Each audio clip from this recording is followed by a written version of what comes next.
우리 하나님 말씀 보겠습니다.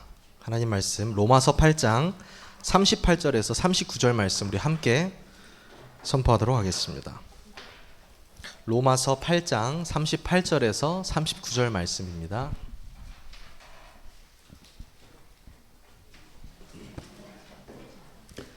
신약성경 로마서 8장 38절에 39절 말씀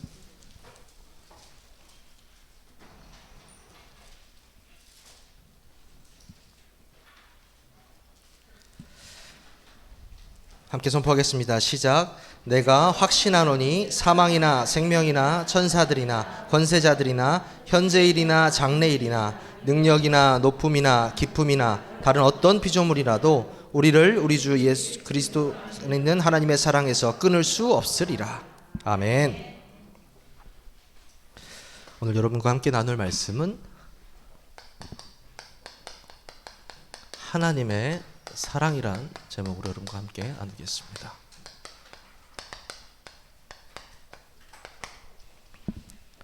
오늘 말씀을 통해서 여러분이 정말 성경에서 말하고 있는 하나님의 참 사랑을 깨달으시고 누리시기를 바랍니다. 제가 TV 프로그램을 한번 봤는데 그 어떤 토론자가 그러니까 토론회라기보다 어떤 토크쇼였는데 진행자가 나오더니 자기 경험담을 얘기를 해주더라고요. 하면서 서울에서는 사랑합니다라는 표현을 사랑합니다 이렇게 얘기하잖아요. 근데 경상도하고 전라도는 어떻게 표현하느냐 이렇게 물어본 거죠. 그래서 궁금하더라고요. 경상도는 어떻게 표현하고 전라도는 어떻게 표현하는지. 경상도 사람이 사랑합니다를 어떻게 표현하는지 혹시 아시겠습니까? 저희 교회는 약간 화개장터 느낌이죠. 전라도와 경상도 아주 다양한 지역에서 또 중국에서도 오고요. 네, 아주 다민족보다는 다지방 교회 지금 그런 느낌이 나죠. 이 사랑해라는 말을 이렇게 얘기하더라고요. 경상도에서 니도 알기라 이렇게. 저는 처음 무슨 말하는지 니도 알기라라고 하더라고요. 경상도에 사랑한다는 표현을.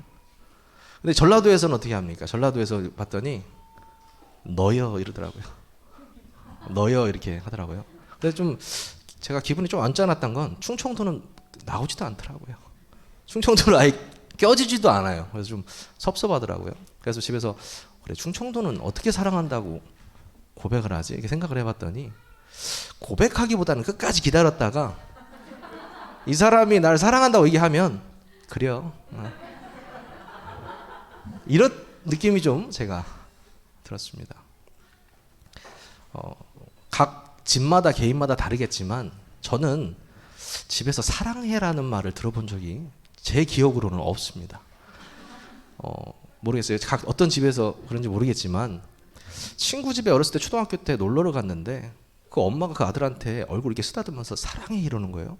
제가 눈을 흘렸어요. 이렇게 사랑한다고? 온몸에 소름이 돋더라고요. 저는 그거 못 참겠는 거예요. 그 사랑해라는 말 자체가. 그래서 제가 정상은 아닙니다. 제 정상은 아니에요. 자연스럽게 사랑해라고 얘기해야 되는데 그런 말이 안 되는 거예요. 저희 집은 그런 말 했다가는 뭐라고 하지 않겠지만 이렇게 말로 사랑해라기보다는 내가 이 사람을 사랑하고 있다는 걸 굳이 말하지 않아도 행동으로 또 어떠한 사건으로 알 수 있다. 이제 이렇게 많이 배웠기 때문에 사랑 표현을 잘 안 했습니다. 더 거슬러 올라가면 어른들은 어떤 얘기까지 들었냐면요.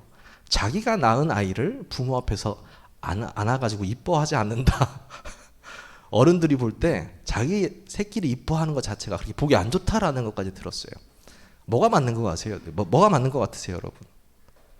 사랑은요, 표현해야 합니다. 표현해야 돼요. 내가 이 사람을 사랑하고 있는 것을 말로 표현해도 되고요. 요리로 표현해도 되고요. 행동으로 표현할 수 있어요. 그런데요, 오늘 성경에서 말하고 있는 사랑은 어떤 걸 표현하고 있는가? 그걸 오늘 여러분과 함께 나눠보도록 하겠습니다. 헬라어에 보면요. 이 헬라어에 보면은 여러 가지 사랑이 있어요.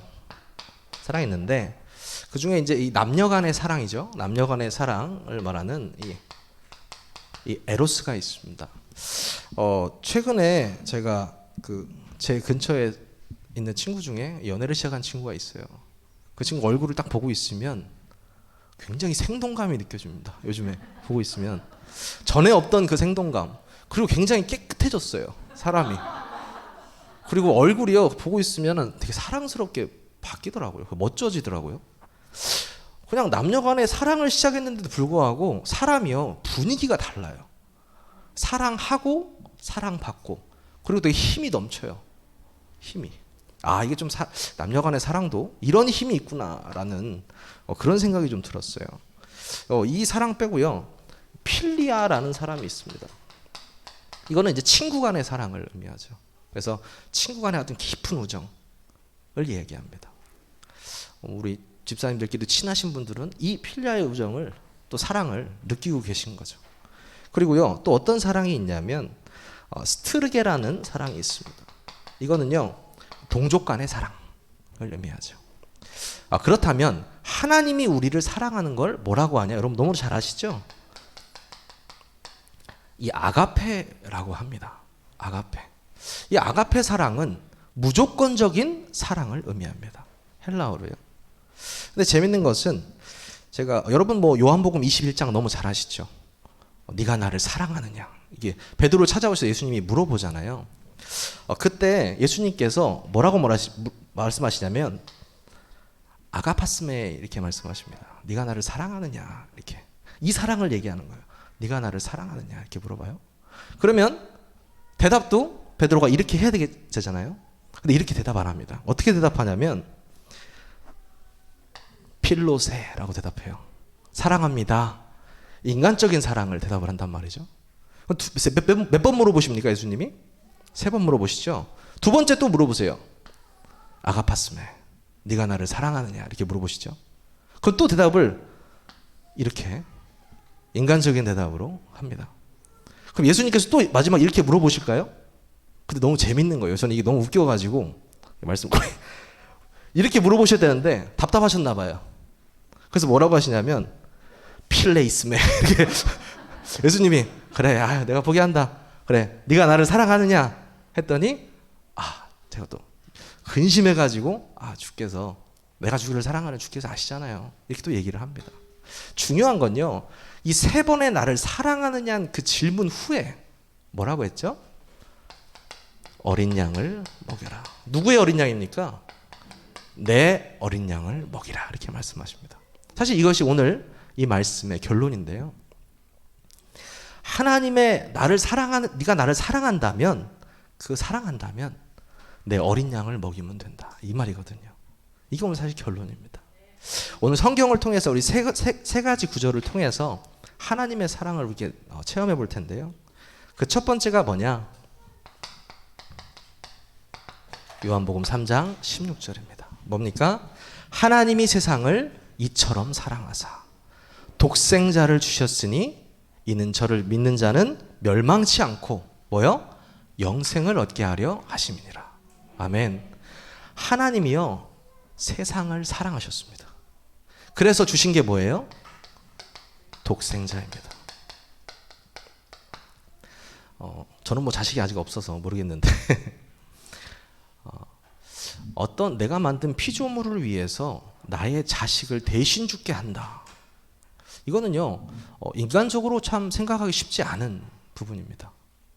근데 저는 이 독생자를 주신 마음을 어떻게 생각할까라고 생각할 때 제가 가장 와닿는 말씀이요, 창세기 20장 2절이에요.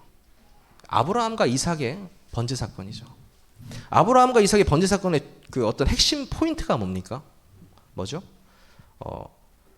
이삭이 죽어야 하는데 대신 숫 양이 죽는다. 그것은 곧 너를 대신해서 그리스도께서 대신 죽을 것이다라는 걸 예표하는 거거든요. 그게 핵심이거든요. 근데 이제 아브라함의 입장에서 한번 생각해 보는 거예요. 아브라함 입장에서 하나님께서 진짜 그 백세에 주신 그 아들, 눈에 넣어도 아깝지 않은 그 아들을 주셨는데 나에게 번제로 드리라 이렇게 말하는 거예요. 그럼 아버지의 마음이 어떨까요? 저는 그때 그 아브라함의 마음이 하나님의 마음과 같았을 것이다. 느꼈을 것이다라는 생각이 들어요. 왜냐하면 독생자를 대신 죽여야 하는 그 마음, 그가 성부 하나님의 마음이거든요. 그러면서도 누구를 구원하기 위해서요? 우리를 구원하기 위해서. 어떤 구원입니까? 영생입니다. 우리에게 영생을 주시기 위해서 그런 것입니다. 이 영생에 대한 정의가 여러분 어떻게 생각하세요? 저도 잘 몰랐었는데 영원한 생명 이렇게 뭐 간단하게 얘기할 수 있겠죠. 근데요, 이 요한복음 17장 2절에 보면 영생에 대한 정의가 정확하게 나옵니다. 우리 한번 찾아볼까요? 우리 요한복음 17장 2절입니다. 요한복음 17장 2절 말씀 한번 찾아보겠습니다.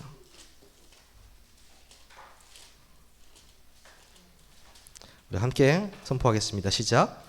아버지께서 아들에게 주신 모든 사람에게 영생을 주게 하시려고 만민을 다스리는 권세를 아들에게 주셨음이로다. 3절까지요. 영생은 곧 유일하신 참 하나님과 그가 보내신 자 예수 그리스도를 아는 것이니다. 아멘. 여러분 영생 오늘 기억하시겠죠?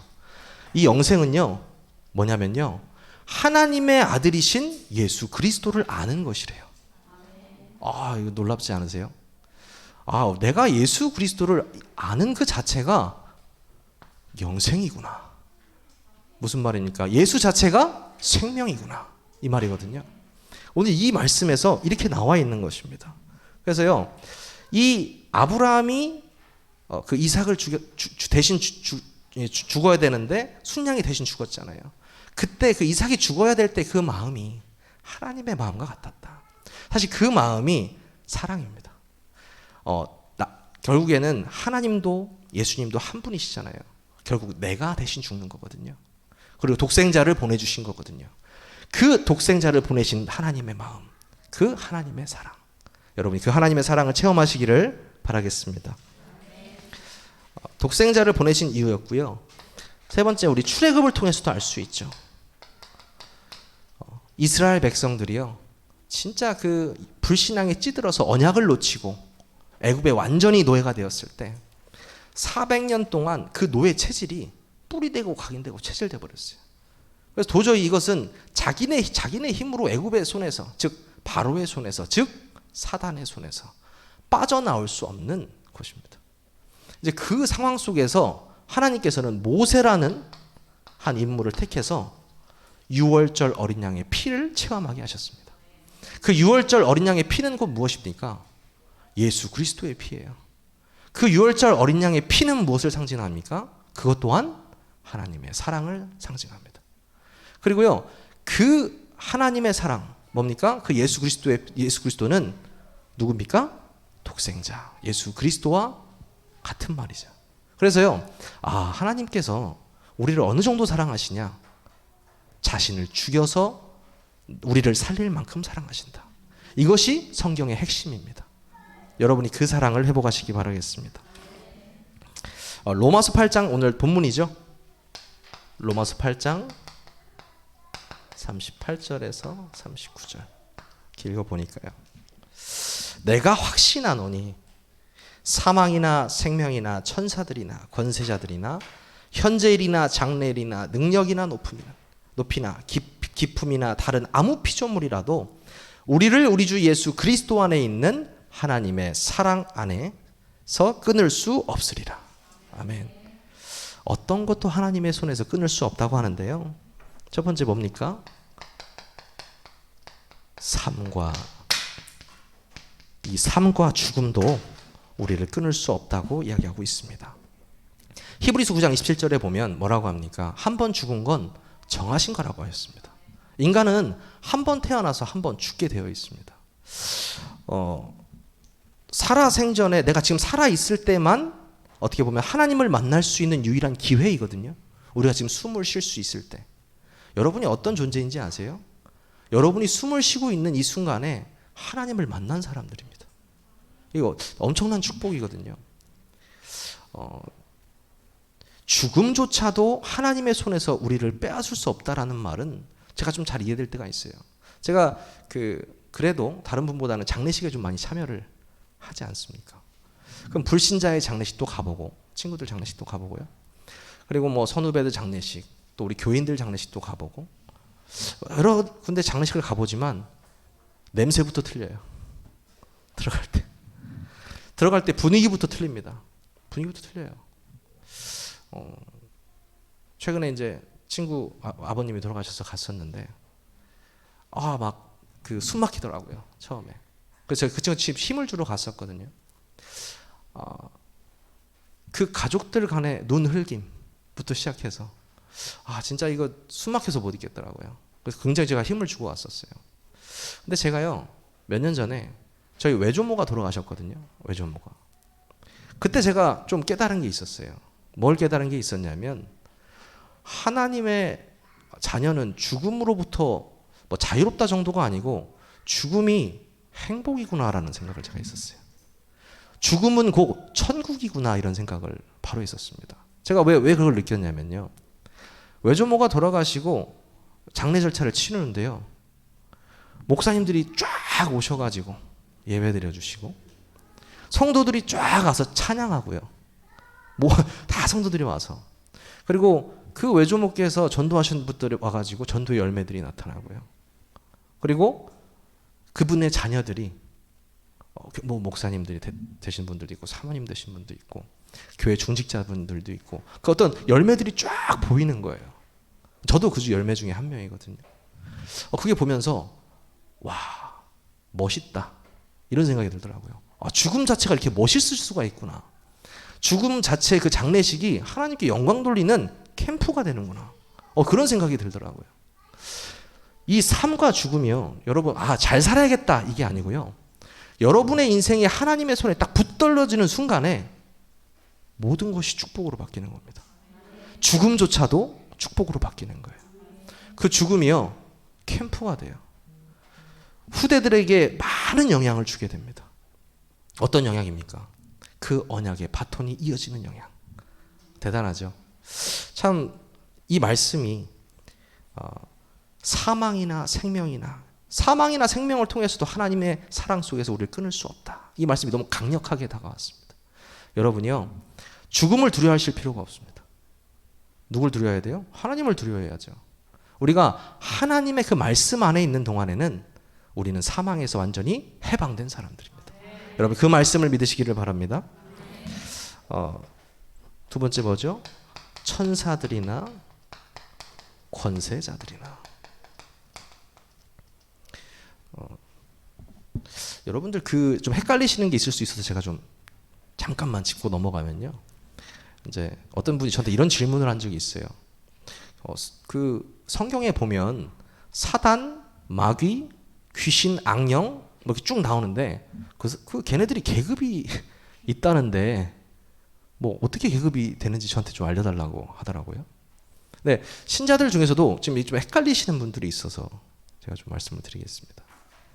원래는 61년도인가요? 이제 개역 한글판이었죠. 그때는 사탄이라고 안 하고요. 사단이라고 그랬어요. 그래서 만약에 요즘에 글씨 쓰는데 이렇게 메시지 적는 사람 중에 사단이라고 쓰는 사람들은 나이가 좀 있으신 분들입니다. 사단. 근데 저도 사단이라고 했었거든요.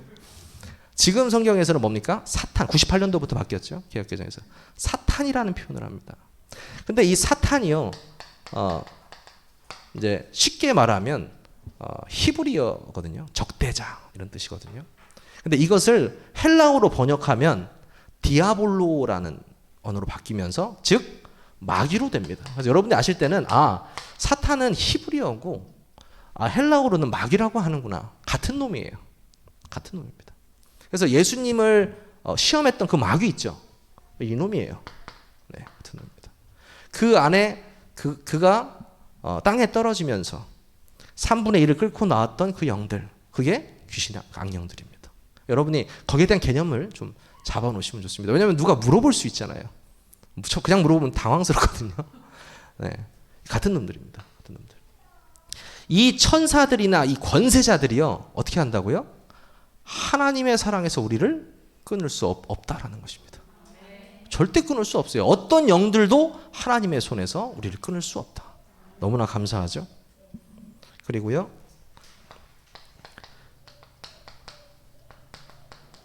현재의 것과 미래의 것입니다. 지금 이 세상에 있는 현재의 것으로 우리를 하나님의 사랑으로부터 끊을 수 있는 것이 있습니까? 끊을 수 있는 것 같이 보이는 것 굉장히 많죠. 굉장히 많죠. 하지만요, 직접적으로 우리가 하나님과 우리를 끊을 수 있는 현재의 것, 그리고 앞으로 미래에 올 것까지도 아무것도 하나님의 손에 있는 그 사랑을, 우리 안에 있는 그 사랑을 빼앗을 수 없습니다. 참 감사한 것 같아요. 하나님의 말씀에 그렇게 되어 있기 때문입니다. 그리고요, 인간의 뭡니까? 능력이나 높이나 깊음, 또 뭡니까? 다른 아무 피조물이라도, 어떤 능력이나 높이나 깊음이나 피조물이라도 우리를 하나님의 손에서 끊을 수 없느니라. 아멘. 하나님께서는요, 그 예수 그리스도라는 그 완전한 복음을 가지고 우리를 다시 이어주셨습니다. 이 손에서 끊을 사람이 없어요. 끊을 존재 자체가 없습니다. 여러분이 이 믿음이 회복되시기를 바라겠습니다. 세 번째죠. 세 번째 구절도 너무나 중요한데요. 요한일서 4장 6절에서 10절 말씀입니다. 우리 한번 찾아볼까요? 요한일서 4장 6절에서 10절 말씀입니다.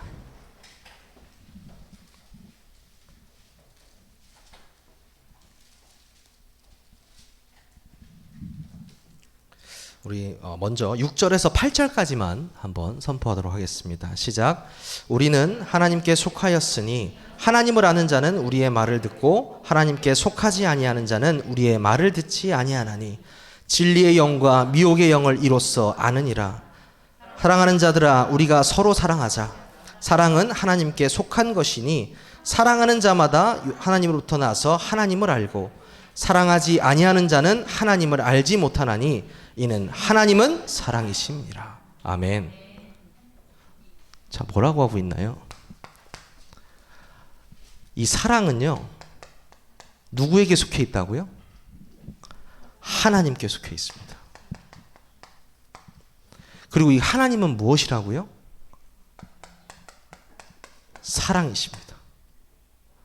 여러분이 아까 말씀드렸던 이 아가페적 사랑을 보시면서 하나님은 사랑이신데 어떤 사랑이시냐? 독생자를 주실 만큼의 이 사랑이신데 그 하나님이 없이는 사랑이 없다라는 말입니다. 즉 하나님 자체가 사랑이시라는 말입니다. 여러분이 이런 생각도 하실 수 있어요. 여러분이 지금 사랑하는 사람 많으시죠? 나의 자녀, 나의 연인, 나의 남편, 나의 부인, 나의 가족, 나의 엄마, 아빠, 사랑하는 사람 많잖아요. 근데 제가 이 말씀을요, 어제 집에서 쭉 이렇게 묵상하는데 진짜 그들을 사랑하는 게 뭘까? 이럴 와중에 이 말씀이 딱 오는 거예요. 하나님이 사랑이시네? 내가 내 자녀를 가장 사랑할 수 있는 법은 내가 하나님을 사랑하는 겁니다. 너무 간단하죠? 내가요, 내 남편과 내 부인을 사랑하는 가장 큰 좋은 방법이 하나님을 사랑하는 거예요. 왜냐면요, 하나님이 사랑이시기 때문이에요. 그 하나님을 내가 사랑하는데 그 사랑이요, 우리 자녀들에게 전달됩니다. 하나님의 사랑이에요. 인간의 사랑이 뜨겁고 어떨 때는 부모의 사랑이 굉장히 가슴 아픈 사랑도 있고 희생의 사랑도 있고 하잖아요. 근데 진짜 사랑은 이 독생자를 주신 하나님의 사랑이거든요. 이 하나님의 사랑이 내가 체험되어진다? 그럼 우리 자녀들에게 그 사랑이 전달되어지는 것입니다. 여러분이요, 먼저 하나님이 사랑이시구나, 이 말씀을 회복하시기 바라겠습니다. 그러면서 중요한 말씀이 나옵니다. 어떤 말씀이 나오냐면요, 9절이죠. 네, 9절 한번 선포하겠습니다. 시작. 하나님의 사랑이 우리를 이렇게 나타난 바 되었으니 하나님이 자기의 독생자를 세상에 보내심은 그로 말미암아 우리를 살리려 하심이라. 아멘. 사랑에 대한 정의를 딱 내리고 있습니다. 뭐라고 합니까? 우리에게 무엇을 주기 위해서요? 생명을 주시기 위해서. 감사하죠? 하나님의 사랑. 하나님의 사랑이 뭐라고요? 자기의 독생자를 세상에 보내신 것. 그로 말미암아 우리를 살리려 하신 것. 그것이 하나님의 사랑이래요. 표현이 기가 막히지 않습니까? 제가 오늘 새벽기도도 말씀드렸지만 이 요한의 어떠한 말은요, 요한복음이나 요한일서, 요한이서, 요한삼서 보면 아주 뭐랄까요, 간단 명료하면서 파워풀해요. 그리고 심플합니다. 그리고 정확해요, 말씀이. 제가 그 자료를 전에 봤던 기억이 있는데요. 12제자 중에 요한이 제일 어렸대요. 이제 신학자들이 추정하기로는. 그래서 예수님께서 사랑하는 제자라는 표현을 쓰신 게 우리 요한이잖아요. 그래도 예수님이 별명도 붙여주셨어요, 요한한테. 뭐라고 붙여주셨냐면 야고보하고 요한한테 같이 붙여주셨는데 천둥의 아들이다. 예수님이 이렇게 별명 붙여주셨어요. 왜냐하면 엄청나게 좀 괴팍하게 했나 봐요. 좀 성격이 시원시원하는데도 좀 성격이 좀 더럽다. 약간 좀 박력 있다라는 표현으로 바꾸겠습니다. 좀 박력 있는 사람이었나 봐요. 그래서 예수님이 아유 이 천둥의 아들 이렇게 별명을 붙여주셨어요. 근데 요한복음을 계속 묵상하고 요한일서 2사 3서를 이렇게 묵상하면요, 잘 생각해 보세요. 굉장히 명료하게 말하고 있어요. 아까 영생도 그렇죠. 예수 그리스도를 아는 것이다, 영생은. 이렇게 얘기하잖아요. 영접하는 자 곧 그 이름을 믿는 자들에게 하나님의 자녀가 되는 권세 주셨다, 이렇게 하잖아요. 말씀은 곧 하나님이다, 이렇게 얘기하잖아요. 말씀이 육신이 되어 있다운데 거하심에, 이렇게 얘기하잖아요. 그러니까 시원하죠. 근데 왜 사랑받은지 알 것 같아요. 막내라서 사랑받은 줄 알았거든요, 저는. 근데 그게 아니고 하나님을 진짜 잘 이해하고 있어요. 잘 깨닫고 있어요. 이거 보세요. 오늘 이 하나님의 사랑도 정의하잖아요. 자기의 독생자를 세상에 보내심은 그로 말미암아 우리를 살리려 하심이라.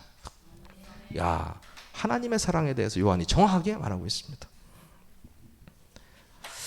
저는 이 요한을 보면서 영적인 시각이 굉장히 발달한 사람이다. 그래서 영적으로 모든 것을 바라보는구나. 이분은 인간이시면서 완전한 하나님이시구나를 바로 캐치하는 사람이에요. 그래서 베드로하고 요한은 항상 예수님 거의 수제자처럼 잘 따라다녔잖아요.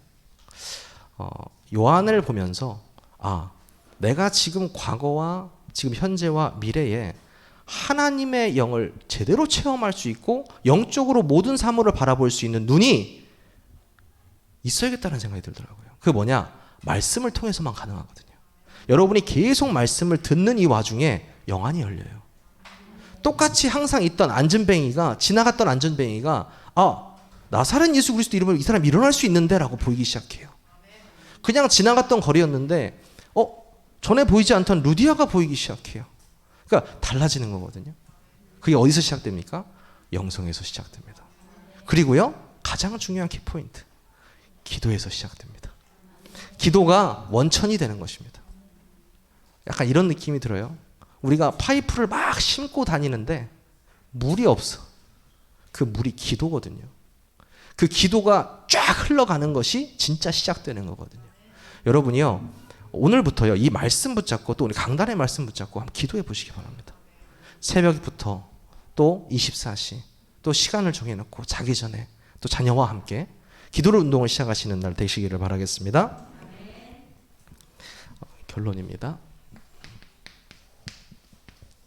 제가 아까 서론에도 말씀을 드렸죠. 우리가 진짜 이 하나님을 사랑하는 방법, 예수님께서 네가 나를 사랑하느냐 하셨을 때 우리가 진짜 사랑하는 방법은 무엇입니까? 바로 내 어린 양을 먹이는 것입니다. 내 어린 양은 누구입니까? 어린아이만 어린 양입니까? 아니요. 그리스도를 모르는 모든 자들이 어린 양입니다. 하나님께서 원하시는 건 뭐예요? 영혼 구원이에요.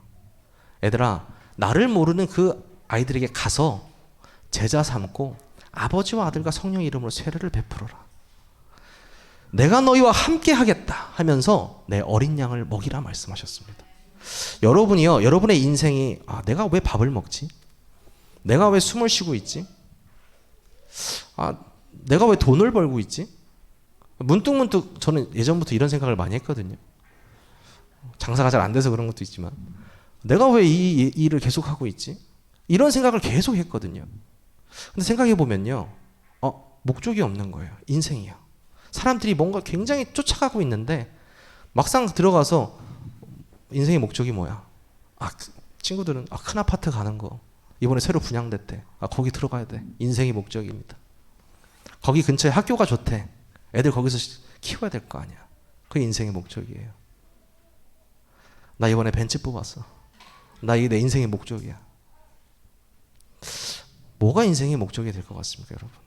여러분, 정말 하나님이요 살아계셔서 나와 함께 하신다면 여러분의 인생의 목적은 이것이 되어야 됩니다. 내 어린 양을 먹이라.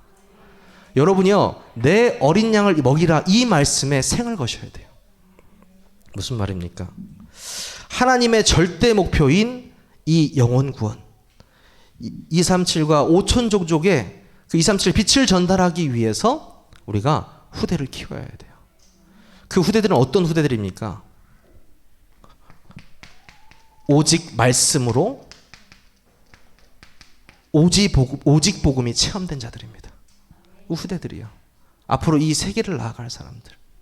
그리고요, 이 복음 가진 아이들이요, 하나님과 깊은 소통을 통해서 기도를 완전히 체험한 자들입니다. 이 후대들이요, 나는 복음 붙잡고 그냥 기도했을 뿐인데 되어지는 전도를 체험한 렘넌트들이 일어나는 것입니다. 이게 어떤 어린 양입니까? 하나님께서 원하시는 어린 양들입니다. 복음이 확실한 이 렘넌트들, 기도 응답받는 렘넌트들, 되어지는 전도의 축복을 누리는 렘넌트들. 저희 세계롭교가 응답받는 이유요, 저희 세계롭교의 모든 방향이 여기 있기 때문입니다. 보이는 것이 저는 응답이라고 생각하지 않는다고 말씀드렸죠. 말씀 운동을 거듭하면 거듭할수록 말씀으로 사람이 복음으로 변화되는 그 자체가 응답입니다. 내가 말씀을 듣는데 저 자체가 변화되는 게 응답이에요. 여러분한테 뭐가 응답이세요? 복권이 당첨되는 게 응답입니까? 아니에요. 내가 말씀이 깨달아지는 것이 응답입니다. 하나님이 살아계시고 나와 함께 하신다는 게 믿어지는 게 응답이에요. 그걸 체험한 자들이 세상을 바꿀 수 있습니다. 왜요? 다른 힘을 가지고 바꿀 수 있기 때문입니다. 절대 우리의 힘으로 바꿀 수 없어요. 저는 이 방향에 우리의 생명을 다해야 된다고 생각합니다. 정말 여러분께서요, 그러면 앞으로 우리는 어떻게 살아야 되냐? 이렇게 물어보신다면 저의 대답은 항상 같습니다. 뭡니까? 내가 그리스도와 함께 십자가에 못 박혔나니 이제는 내가 사는 것이 아니요 오직 내 안에 그리스도께서 사신 것이라. 이제 내가 육체 가운데 사는 것은 나를 사랑하사 나를 위하여 자기 자신을 버리신 하나님의 아들을 믿는 믿음 안에서 사는 것이다. 아멘. 여러분 어떻게 사실 거예요? 어디서 사실 겁니까? 그 나를 사랑하사 자기를 버리신 그 하나님의 아들을 믿는 믿음 안에서 사셔야 됩니다. 그것이 뭡니까? 하나님의 사랑 안에서 사는 것입니다. 여러분이 이 말씀이요, 사랑 이제 떠올리시면 이런 사랑 말고요, 하나님이 자기 독생자를 보내셔서 나를 살리신 그 사랑이 떠올리셔야 돼요. 그 사랑으로 여러분의 인생이 전체가 감사로 충만하기를 기도하겠습니다. 우리 기도하겠습니다. 하나님 감사합니다. 하나뿐인 독생자 예수 그리스도를 통하여서 하나님의 사랑을 체험하게 하시니 감사를 드립니다. 237 5천 종족을 향해서 237 빛을 비추고 하나님의 사랑을 전달하는 것이 우리의 생명건 헌신임을 믿습니다. 우리의 후대를 오직 말씀으로 각인시키고 정말 기도와 전도를 체험하게 하여서 정말 세상의 빛으로 나아갈 수 있도록 인도하여 주시옵소서. 또한 우리에게 후대를 양육할 수 있는 영적 시스템을 허락하여 주시옵소서. 우리의 남은 평생이 하나님의 사랑을 전하는 일에 쓰임받도록 우리 세계롭교회 모든 성도님들을 축복하여 주시옵소서. 예수 그리스도의 이름으로 감사하며 기도하옵나이다. 아멘.